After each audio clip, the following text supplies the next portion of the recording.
Hey y'all, welcome back to my channel. Today we're going to make a real quick Dorito chicken casserole, and it takes absolutely no time to prepare.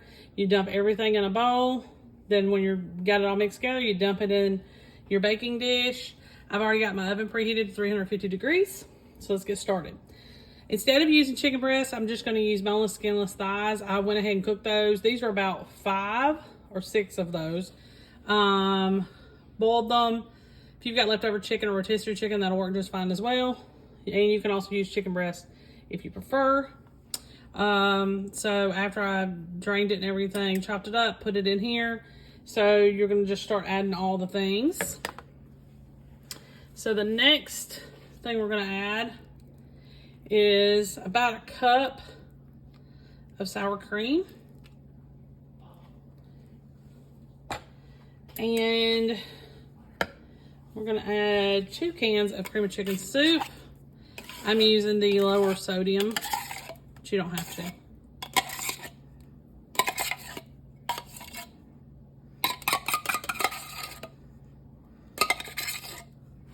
It's 1 can.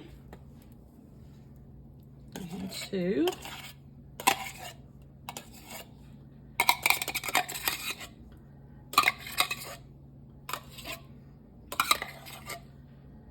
All right.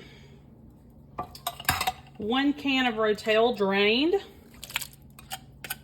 I tried to get it as drained as possible. I think some of it still got in there.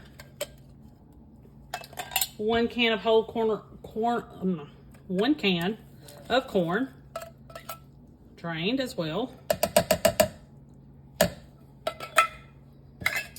And you're going to use 1 cup of Colby Jack cheese, and you're going to reserve the other cup for the top. All right, so let's get this mixed up.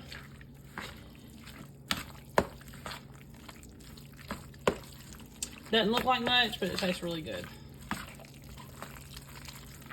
You can also put some chopped jalapenos in it or some green chilies. That would also be good.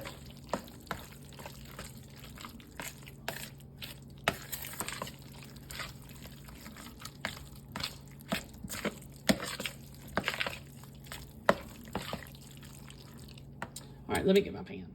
Okay, I went ahead and added everything to a sprayed 9x13 pan. And then we're going to sprinkle about a cup's worth of Colby Jack on top.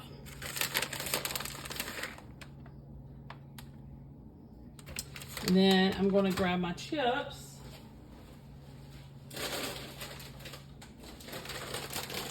And it tells you to add 10 ounces of crushed Doritos.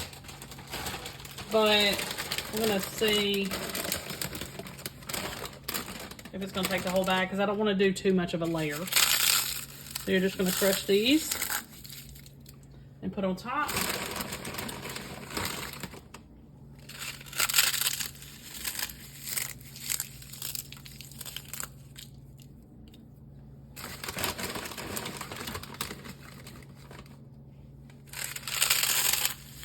And I don't think I usually put the whole bag.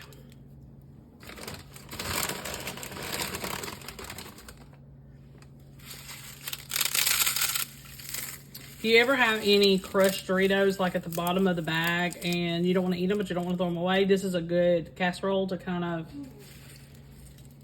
put them in or on, and that way you can use them up. And if you save enough, you won't have to buy a bag of chips.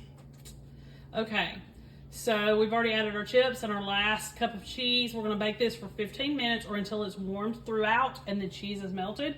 Keep an eye on it that your Doritos don't burn. I'll see you back here in a few. Okay, y'all, so this is the finished product. Took a good 20 minutes to finish up. I did have to put some foil on top to keep it from burning, and that's something you're going to have to watch, especially with the Doritos. Okay? Real easy casserole. Doesn't take long, and you can add everything in a bowl and dump it in a pan. Make sure you like and subscribe. I'll see you next time. Hey y'all, welcome back to my channel. Today we are going to do a real quick casserole. It's called crispy onion Dijon chicken. And I've already got everything kind of started. You're going to need 4 thin cut chicken breasts, but I used tenderloin. So some of it's a little bit different, not completely, but a little bit different.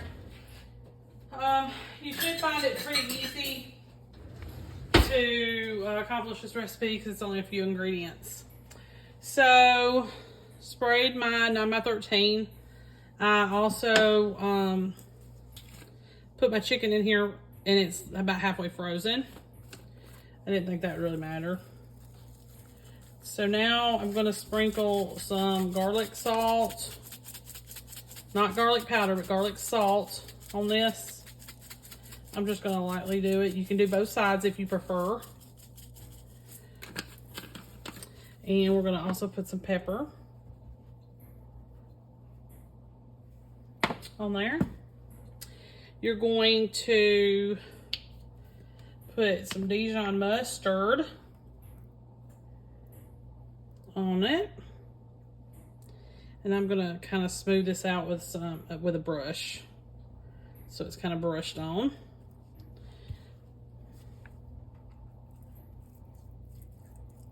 Nothing fancy. Okay. Then I'm going to take some Monterey Jack cheese and sprinkle on top of this.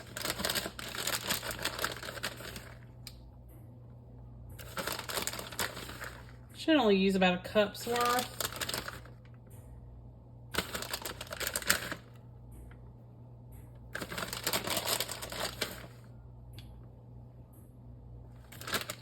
All right, and 1 cup of French fried onions.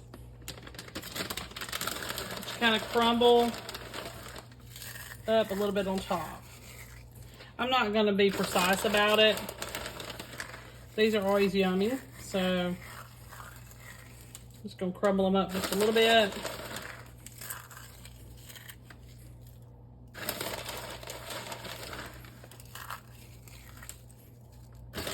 And you're going to bake this uncovered for about 15-20 minutes. And it's going to be a 425 degree oven. We're going to pair this with probably some fried potatoes and a veggie. So I'm going to get that ready while this is cooking. All right, I'll see you back here with the finished products. Okay, y'all. So this is the finished product. Worked out perfect. It's like 5 ingredients or less, and I paired it with some fried potatoes and some green beans. Perfect for your weekly rotation. Make sure you like and subscribe. I'll see you next time.